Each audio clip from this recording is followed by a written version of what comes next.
آپ نے سنا ہوگا حضور نے سورہ رحمان کے بارے میں فرمایا ہے، سورۃ الرحمان عروس القرآن، یہ سورہ رحمان جو ہے یہ قرآن کی دلہن ہے۔ جیسے دلہن کو آپ خوشنما لباس پہناتے ہیں، آراستہ پیراستہ اس کو گہنے اور اس کو زیور پہناتے ہیں، تو جس طریقے سے سجاتے ہیں آپ دلہن کو، اللہ تعالیٰ نے ایک سورت قرآن مجید میں یہ ایسی رکھی ہے سورہ رحمان کی، اسے خوب سجایا ہے۔ اس میں الفاظ کا در و بست، اس کا اپنا ایک ڈیوائن میوزک ہے۔ وہ تو اللہ تعالیٰ قراء جو ہے خاص طور پر مصر کے قراء، اللہ تعالیٰ ان پر رحمت نازل فرمائے، ان کی خطاؤں سے درگزر کرے۔ جس طرح قرآن کے انٹرنسک میوزک کو انہوں نے واضح کیا ہے، واقعہ یہ ہے کہ اگر یہ لوگ نہ ہوتے، شیخ عبد الباسط محمد عبد الصمد، شیخ محمود خلیل الحصری، یہ لوگ کہ جنہوں نے قرآن کے اس غنا میوزک، یہ لفظ جو ہے آپ حیران نہ ہو کہ میں یہ کوئی شاید توہین کر رہا ہوں قرآن کی، حضور نے یہ لفظ استعمال کیا ہے، تغنو، اس قرآن کو اچھی سے اچھی خوشلحانی کے ساتھ پڑھو۔ من لم یتغن بالقرآن فلیس منا، جو قرآن کو بہتر سے بہتر انداز میں، اچھی سے اچھی آواز میں، خوشلحانی کے ساتھ پڑھنے کی کوشش نہیں کرتا، وہ ہم میں سے نہیں ہے۔ بلکہ ایک مرتبہ حضور رات کے وقت آپ گشت پر تھے اپنے ساتھیوں کے حالات معلوم کرنے کے لیے۔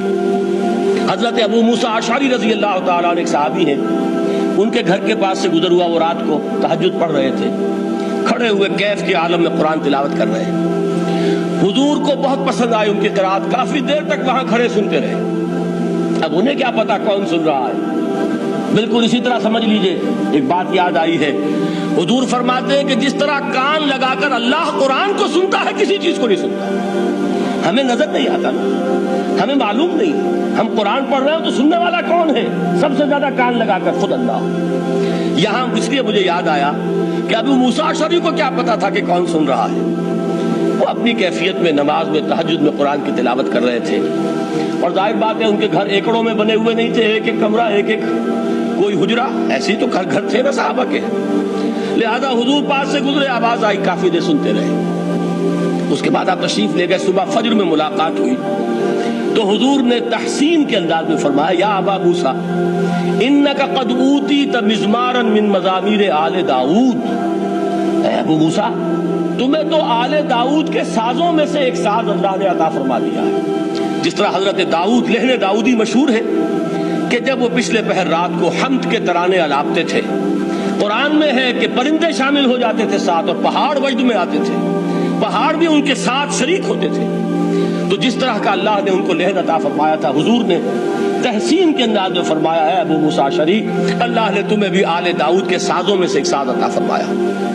بہرحال قرآن مجید کا جو یہ میوزک ہے، قرآن کے الفاظ کا جو حسن ہے، جہاں تک حسن معنوی ہے وہ تو ہر لفظ میں ہے، لیکن یہ حسن ظاہری، حسن صوتی، حسن لفظی، یہ اپنے کلائمیکس پر آپ کو نظر آئے گا سورہ رحمان میں۔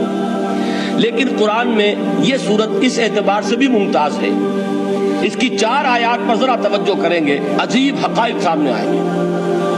جہاں یہ قرآن مجید کے حسن صوت اور حسن لفظی کی معراج ہے، وہیں اس کی پہلی 4 آیات میں 4 چوٹی کی چیزوں کا ذکر ہے، سب سے اونچی چیز ہے۔ پہلی آیت کیا ہے؟ الرحمن، ایک آیت ہو گئی۔ رحمان کیا ہے؟ اللہ کا نام ہے۔ کبھی آپ نے غور کیا اللہ کے ناموں میں سب سے پیارا نام کون سا ہوگا؟ رحمان۔ کیوں؟ اس کا مادہ کیا ہے؟ رحمت۔ ہمیں سب سے بڑھ کر جس چیز کی ضرورت ہے وہ کیا ہے؟ رحمت خدا بندی۔ نام اچھی طرح سن لیجئے اس حضور کے قول کو۔ حضور فرماتے کوئی شخص جنت میں مجرد اپنے عمل کی بنیاد پر داخل نہیں ہو سکے گا جب تک کہ رحمت خدا بندی دستگیری نہ کرے۔ کسی صحابی نے بڑی ہمت اور جرأت کا ثبوت دیا کہ پوچھ لیا، کیا حضور آپ بھی؟ جب آپ نے فرمایا کوئی شخص داخل نہیں ہو سکتا محض اپنے عمل کی بنیاد پر جب تک کہ رحمت خدا بندی جو ہے وہ دستگیری نہ فرمائے۔ پوچھا گیا کیا آپ بھی؟ آپ نے فرمایا ہاں میں بھی۔ آپ انداز کیجئے کہ اگر محمد الرسول اللہ بھی رحمت خدا بندی کے ضرورت مند ہوں تو تاب دیگراں چے رسد، ہماری تو سب سے بڑی ضرورت رحمت خدا بندی ہے۔ اب یہ رحمت جو ہے قرآن مجید میں اللہ تعالیٰ کی یہ شان 2 الفاظ کے ذریعے سے آتی ہے، رحیم اور رحمان، اور کوئی مادہ نہیں ہے جس سے 2 نام بنتے ہوں اللہ کے۔ یہ مادہ ہے